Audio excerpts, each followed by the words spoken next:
चार या शब्द संरचना। बच्चों, शब्द के बारे में आप पहले पढ़ चुके हैं, फिर भी हम इनको आगे जानते हैं। देखिए, जिस लड़के का आप चित्र देख रहे हैं उसका नाम सुनील है। यह शब्द अनेक वर्णों से बना है। सुनील, स जमा उ जमा न जमा ई जमा ल प्लस अ। तो ये सब वर्ण मिलकर के क्या बनाते हैं? जब हम इन वर्णों को जोड़ते हैं तो शब्द बनता है सुनील। तो अतः कह सकते हैं कि वर्णों का ऐसा समूह जिसका कोई निश्चित अर्थ होता है उसे शब्द कहते हैं। जैसे कमल एक फूल का नाम है। शब्द एक या उससे अधिक वर्णों से बनता है। शब्द का एक निश्चित अर्थ होता है। शब्द का रूप स्वतंत्र होता है। जैसे जा शब्द का अपना स्वतंत्र रूप है। अब है शब्दों के भेद। शब्दों के कितने भेद होते हैं? शब्दों का वर्गीकरण 5 आधारों पर किया जाता है। वाक्य में प्रयोग के आधार पर, उत्पत्ति या स्रोत के आधार पर, रचना या बनावट के आधार पर, व्याकरणिक प्राकार्य या प्रयोग के आधार पर और अर्थ के आधार पर। वाक्य में प्रयोग के आधार पर शब्द भेद। वाक्य में प्रयोग के आधार पर शब्दों के निम्न भेद होते हैं। पहला है सार्थक। जिसका कोई निश्चित अर्थ होता है उसे सार्थक शब्द कहते हैं। जैसे कार, बस, पूजा घर, पानी, लड़का। निरर्थक शब्द, जिन शब्दों का कोई अर्थ नहीं होता उन्हें निरर्थक शब्द कहते हैं। जैसे रोटी, खट, वाणी, पटल, मकल आदि। तो इनका कोई भी अर्थ नहीं होता। उत्पत्ति या स्रोत के आधार पर शब्द भेद। पहला है तत्सम शब्द। संस्कृत भाषा के वे शब्द जो हिंदी में अपने मूल रूप में प्रयोग किए जाते हैं उन्हें तत्सम शब्द कहते हैं। जैसे दुग्ध, अग्नि, दंत, कूप, ये संस्कृत शब्द हैं। इन्हें हिंदी में भी प्रयोग किया जाता है। तद्भव शब्द, जो शब्द संस्कृत के मूल शब्दों से कुछ बिगड़कर हिंदी में प्रयुक्त होते हैं उन्हें तद्भव कहते हैं। जैसे दूध, आँख, दांत, कुआं आदि। देशज शब्द, जो शब्द स्थानीय या क्षेत्रीय प्रभाव के कारण आवश्यकता अनुसार हिंदी भाषा में आ गए हैं उन्हें देशज शब्द कहते हैं। जैसे पगड़ी, झुग्गी, दाल, लुटिया आदि। विदेशी शब्द, जो शब्द विदेशी भाषाओं से हिंदी में लिए गए हैं ये अपने मूल रूप से में हिंदी में प्रयोग किए जाते हैं। जैसे पेंसिल, कालीन, स्टेशन, कोट आदि। रचना या बनावट के आधार पर शब्द भेद। बच्चों, आपकी किताब में ये नहीं दिया गया पर आगे की क्लास में जाकर के आपको इनको पढ़ना होगा, इसलिए मैं यहाँ पर आपको ये एक्सप्लेन कर रही हूँ। रचना के आधार पर 3 प्रकार के शब्द होते हैं, रूढ़, यौगिक और योग रूढ़।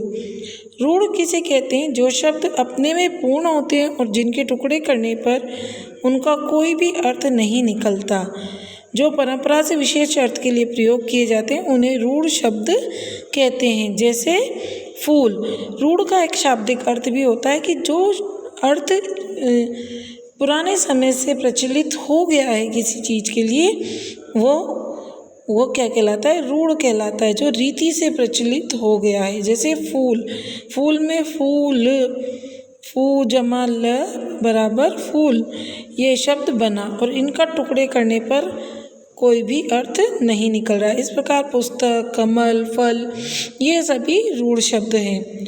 दूसरा है यौगिक शब्द। जो शब्द, यौगिक का शाब्दिक अर्थ होता है जोड़ना।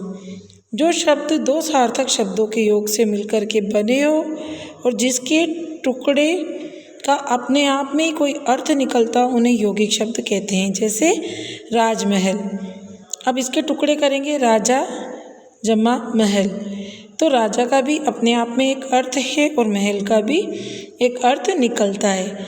तो यहाँ पर दोनों शब्द राजा और महल मिलकर के क्या बना रहा है, ये राजमहल बना रहा है। घुड़सवार, घोड़ा प्लस सवार, घोड़े पर सवार होने वाले व्यक्ति को क्या कहते हैं, घुड़सवार कहते हैं। योग रूढ़, योग रूढ़ वो शब्द होते हैं जिनमें दो या दो से अधिक शब्दों को मिलकर बनते हैं और ये सामान्य अर्थ प्रकट नहीं करके क्या करते हैं, विशेष अर्थ को प्रकट करते हैं। जैसे घन श्याम, तो घन प्लस श्याम, घन और श्याम को अगर आप जोड़ोगे तो बनता है घनश्याम। और ये किसकी ओर संकेत करता है, ये भगवान श्री कृष्ण की ओर संकेत करते हैं। भगवान श्री कृष्ण को क्या कहा जाता है, घनश्याम भी कहा जाता है। तो ये शब्द किसके लिए रूढ़ हो गया, ये श्री कृष्ण के लिए रूढ़ हो गया। नीलकंठ, नील प्लस कंठ, तो नीले का मतलब रंग से है और कंठ का मतलब गला, तो नीला कंठ है जिसका, कौन है, भगवान शिव। तो ये शब्द किसके लिए हो गया, शिव भगवान के लिए रूढ़ हो गया। नेक्स्ट है व्याकरणिक प्राकार्य के आधार पर शब्द प्रयोग, या फिर आप कह सकते हैं कि प्रयोग के आधार पर शब्दों के भेद। प्रयोग के आधार पर शब्दों के दो भेद होते हैं, पहला है विकारी और दूसरा है अविकारी। विकारी शब्द ऐसे शब्द जिनके में रूप के लिंग, वचन, कारक, काल आदि के अनुसार परिवर्तन होता है, वे विकारी शब्द कहलाते हैं। जैसे लड़का शब्द है, लड़का शब्द में के पुल्लिंग है, अब अगर हम इसको लड़की कर देते हैं तो ये लिंग परिवर्तन हो जाएगा।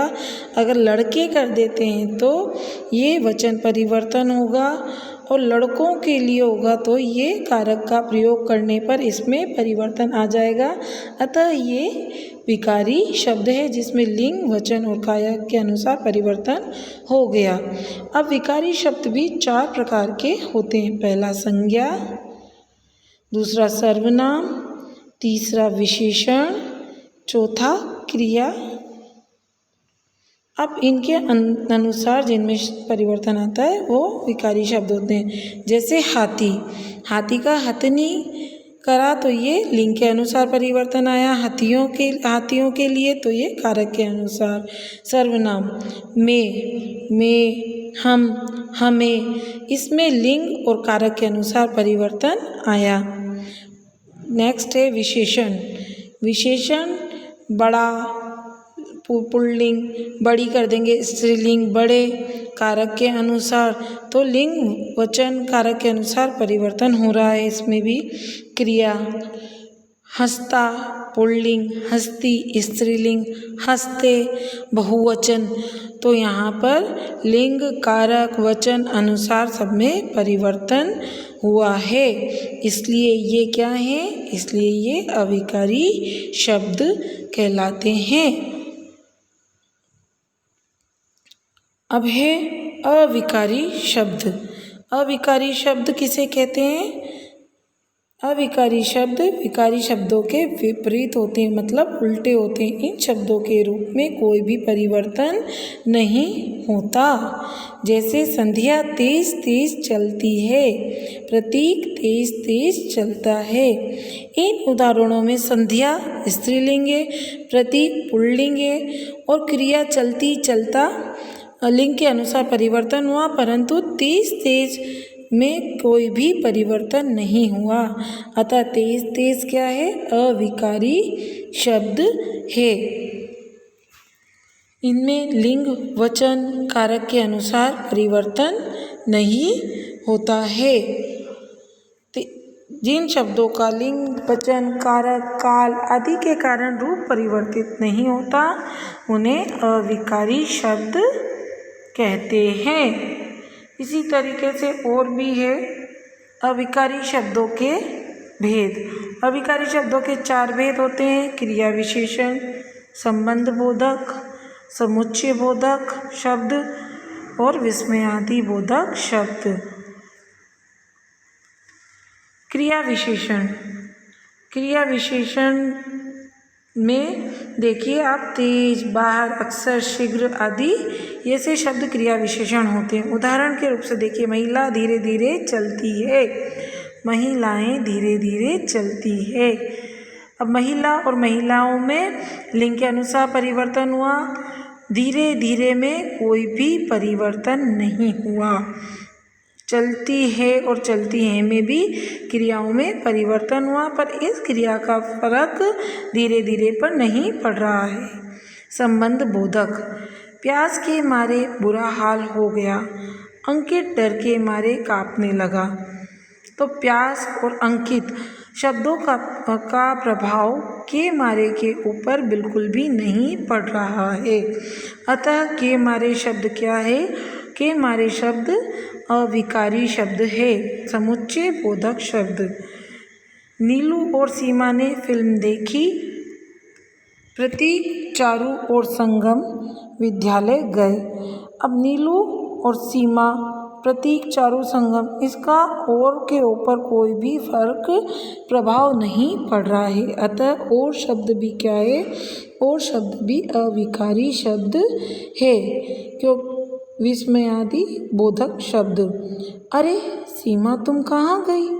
अरे वे सब खेल रहे हैं।